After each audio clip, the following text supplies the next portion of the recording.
Bonjour, avant de découvrir mon prochain invité, nous vous remercions de votre fidélité. Voici mon invité, il est né à Oran, en Algérie, il est essayiste, journaliste, il vient d'écrire son premier roman, il s'appelle Yahya Bellaskri. Bonjour Yahya Bellaskri. Bonjour. Vous allez bien? Oui, ça va, merci. Ça va. Alors votre premier roman vient de paraître, Le bus dans la ville, aux éditions Vendailleurs. Un homme assis dans un bus traverse les lieux de son enfance, de sa jeunesse. L'Algérie est là, elle s'impose, elle est exigeante et intransigeante. À travers le regard de cet homme, la ville reste tantôt laide, tantôt attachante.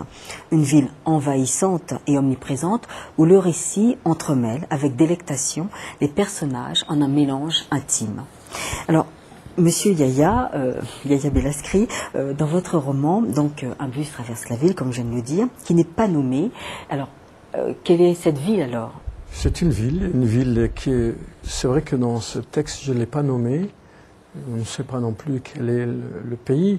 Mais bon, vous l'avez dit, c'est une ville algérienne. Oui. Cela pourrait être pour vous faire plaisir, Oran. Oui. Mais ça pourrait être aussi n'importe quelle ville. Donc, il s'agissait de raconter une ville visitée par quelqu'un qui est son enfant, mais qui l'a quitté pendant de longues années, qui y revient, et qui la revisite, qui revisite cette ville et qui revisite ses souvenirs en même temps, puisqu'il se rappelle de choses au fur et à mesure que le bus parcourt la ville. Exactement. Donc là, il précise bien, cet homme qui est dans ce bus, il a 17-20 ans, il n'est pas sûr, et donc là, il découvre sa maison familiale, il revoit ses voisins, donc la famille Haït et la famille Arabi. Pourquoi ces deux familles l'ont marqué? Parce que c'est l'enfance, et l'enfance, c'est notre territoire.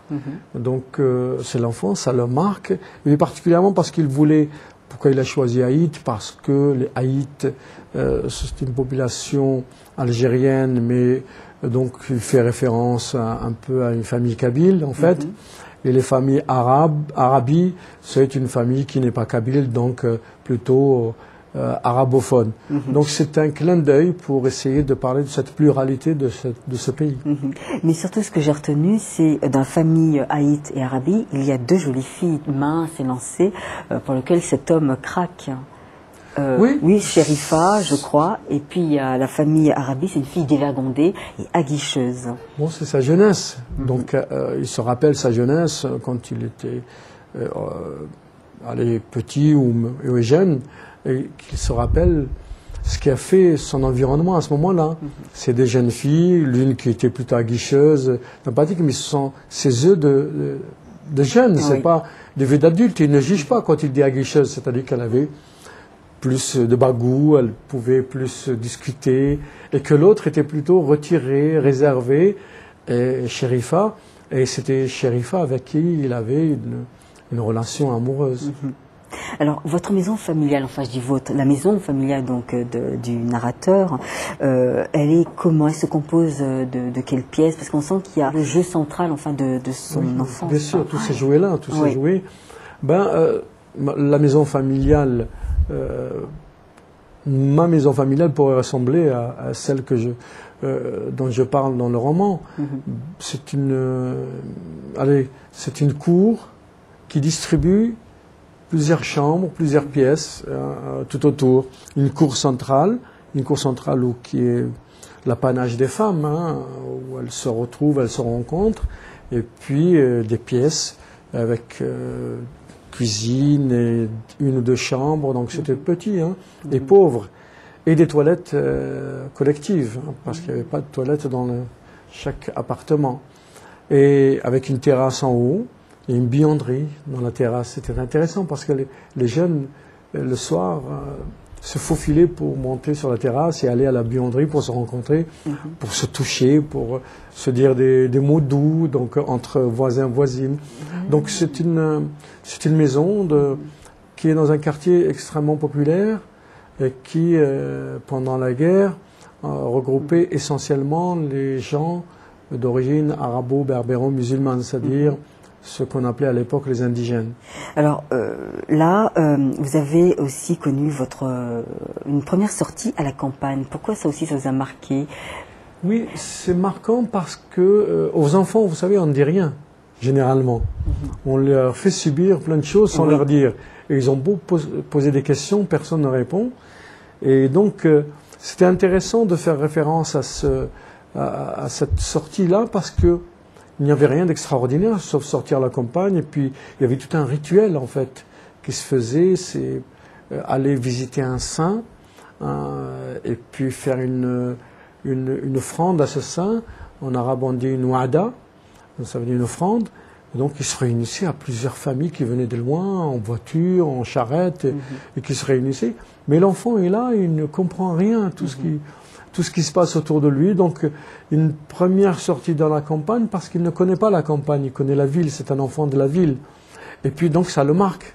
Ça le marque dans ce sens-là, et puis ça le marque aussi, cette visite au saint dont il ne sait pas ce qu'il représente, qui il est ce saint, pourquoi on va lui offrir tout ça, pourquoi on lui offre de l'argent, on lui offre du blé ou, je sais pas, des produits alimentaires, quoi. En tout cas, c'est là que vous avez votre première relation, enfin, que le narrateur, je répète, a sa première relation, comme vous dites, jeu dans le livre, donc c'est vrai, obligatoirement, je projette. Donc là, il rencontre Chérifa, il a sa première relation sexuelle avec Chérifa. Ça l'a bien marqué, Chérifa. Oui, parce que Chérifa, c'est déjà l'apprentissage de la sensibilité, déjà, à ce moment-là, alors qu'il était enfant, hein. Oui. Oui, il dit qu'il n'a plein de préadolescents, à peu près 12 ans. Ah oui, c'est tôt. Oui, c'est tôt, hein. Donc cet enfant de 12 ans, c'est l'apprentissage de la sensibilité auprès d'une jeune fille qui a à peine 15-16 ans, je crois, et donc et qui est différente, et du fait de sa différence, elle est rejetée par le reste de la société. Elle comme sa famille. Je parle de langue, elle ne parle pas la même langue. Je parle... donc le narrateur dit qu'elle dit « je t'aime » dans sa langue. C'est vrai, et voilà. Voilà, parce qu'ils sont deux langues, ils parlent deux langues différentes. La jeune fille, Chérifa, et le narrateur parlent deux langues différentes. C'est pour dire qu'il y a un rejet dans cette société de ce qui est différent.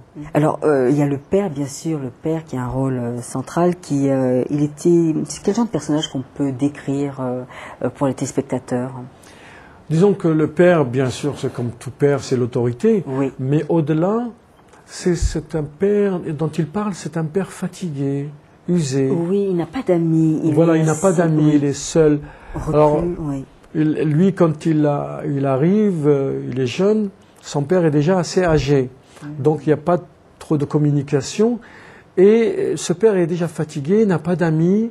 Bien sûr, on comprend que c'est quelqu'un de pauvre, hein, puisqu'il a trimé dur toute sa vie et qu'il n'a qu'un seul beau vêtement, c'est son burnous qu'il met pendant les fêtes. Oui. Voilà.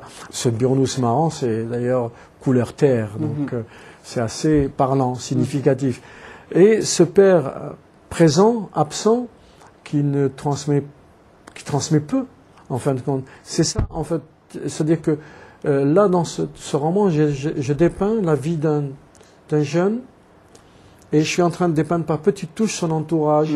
Alors donc sa famille, ce père, ces jeunes filles autour de lui. Oui. On va voir au fur et à mesure que ce sont les femmes qui ont une influence importante sur lui. Oui. Et non pas les hommes, non pas le père, non pas les hommes de cette société. D'ailleurs, donc son père est fauché par un bus, et puis donc c'est la mère après qui élève seule. Qui n'élève pas parce qu'en fin de compte, même elle aussi, elle est malade, elle est jeune, mais on l'appelle la vieille déjà. Oui, la vieille. Oui, et vous dites même elle a 30 ans. Et on la traite de la vieille. Absolument. On l'appelle la vieille. Ouais. La vieille parce qu'elle est usée par les années, par les grossesses, et qu'elle n'a pratiquement aucune place. Elle est là, elle traîne son corps, elle traîne sa vie, parce qu'elle n'en a aucune. Parce qu'il n'y a rien pour elle dans cette vie. Alors, vous parlez aussi d'égorgement une nuit. Donc, votre père vous avait défendu de sortir, même à vos frères et sœurs, ne sortez pas. Et je pense même qu'il a dû être assez exigeant et intransigeant. Comment a-t-il su que ces gens allaient se faire égorger? Que s'est-il passé en fait? Alors là, c'est le narrateur qui raconte cela. Oui. Oui. Donc là, je fais référence à un épisode de la guerre d'Algérie, c'est-à-dire juste avant 62, en 1961,